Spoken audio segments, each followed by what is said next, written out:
Corresponde este vídeo al contenido de la versión presencial del 14 de diciembre de 2022 del curso de Historia de España en el Centro de Mayores Casa del Reloj del distrito de Arganzuela, en Madrid. Es una sesión dedicada a los pueblos prerromanos de la península ibérica durante el siglo I a.C. y su relación con los colonizadores fenicios y griegos hasta que estos fueron desplazados por conquistadores cartagineses primero y romanos después. Nos acercamos a ese conglomerado de etnias y culturas prerromanas de la mano del profesor Manuel Salinas, catedrático de Prehistoria e Historia Antigua de la Universidad de Salamanca. Nos advierte de la situación protohistórica de estos pueblos que, aunque llegaron a desarrollar formas de escritura, todavía no han sido plenamente descifradas.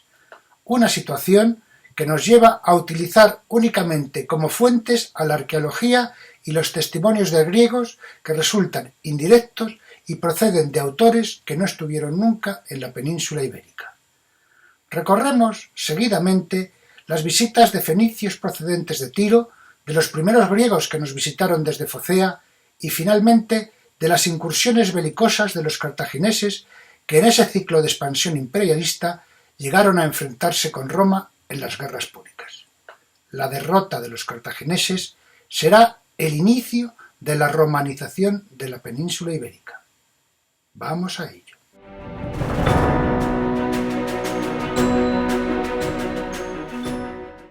Vamos a comenzar apoyándonos en la obra Los pueblos prerromanos de la península ibérica del profesor Manuel Salinas Frías, que es catedrático de Prehistoria e Historia Antigua en la Universidad de Salamanca. Les reseño su acceso en la Biblioteca Pública Joaquín Leguina y también pueden acceder a ella a través de Ixú. Es una plataforma en la que solo pueden leer, no pueden ni descargarlo ni imprimirlo. Este estudio de los pueblos prerromanos se centra desde aspectos como la etnia o los límites a otros de mucho mayor interés histórico, como su organización económica, social o política. Las discusiones acerca de los límites geográficos de los distintos pueblos prerromanos no pueden ser resueltas mucho más allá de lo que lo han sido hasta ahora. Aparte de las contradicciones, a veces insolubles, existen en las fuentes literarias, hay que tener en cuenta que la situación étnica y política de la península antes de la conquista romana era muy fluida y que los límites de dichos pueblos no pueden ser entendidos como fronteras de los estados actuales, que pertenecen a un tipo de sociedad completamente diferente. Por otra parte, la vieja ilusión de correlacionar etnia, lengua y cultura ha entrado definitivamente en crisis desde todas las perspectivas. Pueblos étnicamente distintos pueden compartir lengua y cultura y, a la inversa, pueblos de la misma etnia pueden tener culturas diferentes. Vamos a leer algunos fragmentos de las páginas 8 a 11. Nos advierte el profesor Salinas que podemos hacer un estudio histórico de los pueblos prerromanos a partir del momento en que comenzamos a tener noticias escritas sobre ellos. Aunque los pueblos del sudeste peninsular desarrollaron ya un sistema de escritura a partir del siglo VII a.C., esta escritura, denominada tartésica, porque suponemos que es en esa zona y en esa época donde se desarrolló el estado de Tartesos, no ha podido ser descifrada todavía. Añade que a partir del siglo V a.C., los celtíberos del sudeste y de la costa de Levante desarrollaron también sus propios sistemas de escritura, pero de momento tampoco estamos en condiciones de traducir los textos ibéricos. En una fecha imprecisa, quizás en el siglo II a.C., los celtíberos aprendieron de los iberos la práctica de la escritura, dejando algunas decenas de textos cortos sobre cuyo significado general podemos hacernos una idea, pero todavía no podemos hacer una traducción exacta. En cuanto a los restantes pueblos peninsulares, se convirtieron en sociedades letradas después de la conquista romana. De todas maneras, añade, Los textos tartésicos e ibéricos son generalmente breves.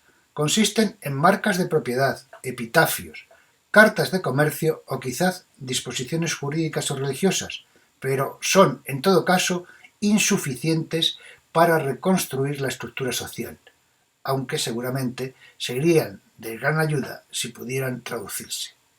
En el mapa pueden apreciar los grupos lingüísticos indoeuropeos que había en aquellos momentos en la península y aquellos otros grupos lingüísticos no indoeuropeos.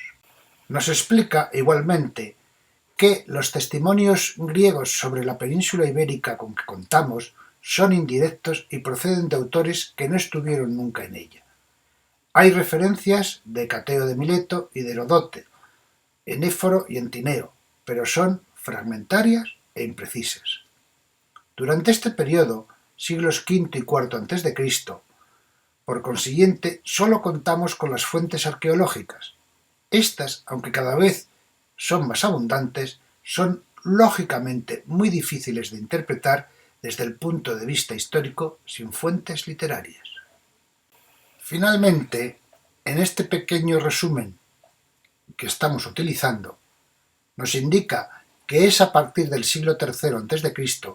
cuando volvemos a tener una información más abundante acerca de los pueblos y acontecimientos de la península ibérica. Ello se debe a que tras la Primera Guerra Púnica, los cartagineses se dedicaron a ampliar sus dominios en ella para compensar las pérdidas territoriales en Sicilia, Córcega y Cerdeña. Esta ampliación, que podemos calificar de imperialista, estuvo dirigida por los miembros de la familia Barca y tenía como finalidad preparar los recursos económicos y militares para una nueva guerra contra Roma. Dicha guerra estalló en el 219 a.C., a consecuencia del ataque de Aníbal a Sagunto, aliada de los romanos. En el 218 a.C. empezaría la conquista romana de Hispania, que no terminaría hasta 200 años después con las guerras de Augusto contra los cántabros y los astures, entre el 29 y el 19 a.C. Observen en este mapa la localización de los pueblos prerromanos en la península ibérica y sus posiciones relativas en el periodo que estamos comentando. Vamos a referirnos a continuación a los distintos colonizadores y conquistadores con los que se encontraron los pueblos prerromanos en la segunda mitad del primer milenio antes de Cristo. Empezamos por los fenicios, entre el 1200 y el 539 a.C. Fenicia es la cuna de la civilización fenicio-púnica, que se extendía a lo largo de la costa oriental del mar Mediterráneo. Su territorio abarcaba desde los actuales Israel, Siria y Líbano y Palestina, una región denominada antiguamente Canaán. Su actividad principal fue el comercio, mejoraron las técnicas de navegación y fueron los inventores de la moneda. Fueron rivales seculares de los griegos que terminaron derrotándoles. Las principales ciudades fenicias fueron Biblos, Sidón y Tiro.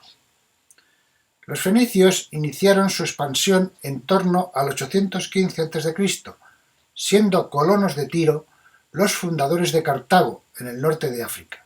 Fueron asimismo los fundadores de Gadir, Cádiz y Málaga.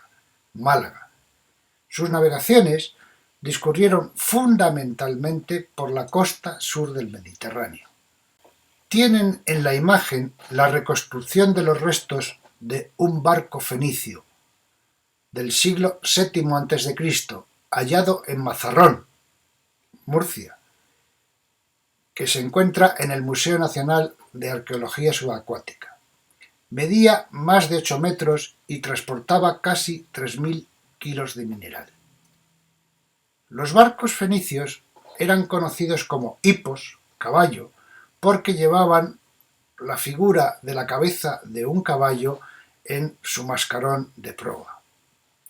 Este es un detalle importante, por ejemplo, para entender en la Ilíada, cuando hablan del caballo de Troya y la imaginación popular ha supuesto un caballo de madera que estaba lleno de griegos que, una vez penetrados en Troya, destruyeron la ciudad, con una hipótesis de la arqueología subacuática más reciente que señala que lo que abandonaron los griegos como trampa en las playas de Troya fue un barco lleno de tesoros, un barco hipos, caballo, que estos, para poderlo penetrar en la ciudad, rompieron las murallas. Quítense de la cabeza esa idea del caballo de Troya como una gran figura de un caballo real hecho de madera. Hablamos ahora de los colonizadores griegos, entre el 1200 y el 200 a.C. La Grecia clásica, que era una composición de ciudades-estado, tenía un problema de superpoblación. Primero colonizaron, como ven en el mapa, las costas de Asia Menor, actual Turquía, y después, por el norte del Mediterráneo, empezaron a recorrer las zonas costeras y las grandes islas del Mediterráneo. Los primeros en realizar largos viajes por mar fueron los habitantes de Focea, siglo VI a.C., y alcanzaron el Adriático, el Tirreo, Iberia y Tartesos. A través de Masalia, actual Marsella, por parte griega se controlaba el comercio de metales provenientes de las islas británicas sin necesidad de atravesar el territorio etrusco, coincidiendo con una intensificación del comercio fenicio sobre el sur peninsular y una ruptura de relaciones entre griegos, etruscos y fenicios, consiguiente a las caídas de las metrópolis tiria y focense entre el 572 y el 546 a.C., que culminaría en el 535 con la batalla de Alalia entre griegos y fenicios, a partir de la cual se da un reparto de las áreas de influencia comercial en el Mediterráneo más occidental. En el ámbito más meridional de la península ibérica quedaría bajo el control púnico, cartaginés, que son herederos de los fenicios, mientras que la costa oriental quedaría como zona de influencia del comercio griego. Los griegos llegaron a la península ibérica en el siglo VI a.C. y se instalaron en la costa mediterránea para comerciar con los metales, sal y esparto. Fundaron colonias como Rodes, Rosa, Emporión, Asturias y Sagunto. Les invito a que vean un resumen de lo comentado que se encuentra en el canal de Arte Historia de 1,32 minutos de duración, en el que nos comentan las colonizaciones fenicias y griegas de la península ibérica. El último pueblo que vamos a comentar son los cartagineses, ya menos colonizadores y más conquistadores. Estamos hablando entre los años 654 a 201 a.C. Los cartagineses o púnicos son los descendientes de los fenicios de la ciudad de Tiro, del Mediterráneo oriental, que habían fundado en el año 814 a.C. la colonia de Cartago, cerca del actual Túnez. En el año 654 a.C. se establece en Ebusus, Ibiza, y conquistan las Islas Baleares. En el siglo III a.C., los cartagineses y los romanos son las dos grandes potencias del Mediterráneo occidental, los primeros dominadores y los segundos emergentes. Se enfrentarán en la llamada Primera Guerra Púnica. En el 241 a.C., los cartagineses son derrotados por los romanos y expulsados de Sicilia, Cerdeña y Córcega. Desde ese momento, los cartagineses deciden conquistar la península ibérica en busca de nuevos recursos. En el año 238 a.C., el general cartaginés Amílcar Barca desembarca en Gades con un poderoso ejército. Su hijo y sucesor, Asdrúbal Barca, pacta con Roma el reconocimiento de dominio cartaginés hasta el río Ebro, estrecha lazos con la nobleza indígena y funda en el año 227 a.C. la ciudad cartaginesa más importante, Quart Assat, más conocida por el nombre romano de Cartago Nova, Cartagena. En el año 219 a.C., solo Sagunto, aliada de Roma, está fuera del control cartaginés. Se produce un ataque por Aníbal Barca y Sagunto cae después de resistir 8 meses gracias a sus murallas y a la tenacidad de sus habitantes.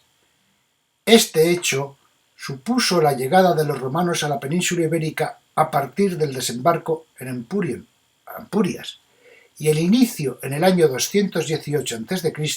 de la Segunda Guerra Púnica. Las dos potencias se enfrentan en suelo hispano y la población indígena se involucra en ella, que apoya a uno u otro bando en función de sus intereses, aportando dinero, víveres o soldados. En el año 201 a.C. finaliza la guerra con la victoria de los romanos, lo cual supone el fin de la presencia de los cartagineses y el inicio de la romanización de la península ibérica. Nuevamente les invito a activar el enlace a otro vídeo del canal Arte Historia, en este caso de poco más de 1 minuto, en donde nos reflejan una breve historia de Cartago. En resumen, durante el primer milenio antes de Cristo y antes de la conquista romana, los pueblos prerrománicos de la península tienen sobre su territorio la expansión fenicia, por un lado, observen el mapa, la expansión griega por el norte, la expansión cartaginesa y, simultáneamente, la de pueblos indoeuropeos que penetran por los laterales de los Pirineos. Muchas gracias por su atención. Con las vicisitudes de los pueblos prerromanos de la península ibérica y sus relaciones sucesivas con fenicios, griegos y cartagineses, abandonamos la protohistoria, el periodo del que carecemos de fuentes escritas propias inteligibles. No piensen que a partir de ese momento será más fácil. Lo que sí puedo adelantarles es que caminaremos mucho más despacio y que resultará también más complicado. Olvídense de memorizar nombres y fechas.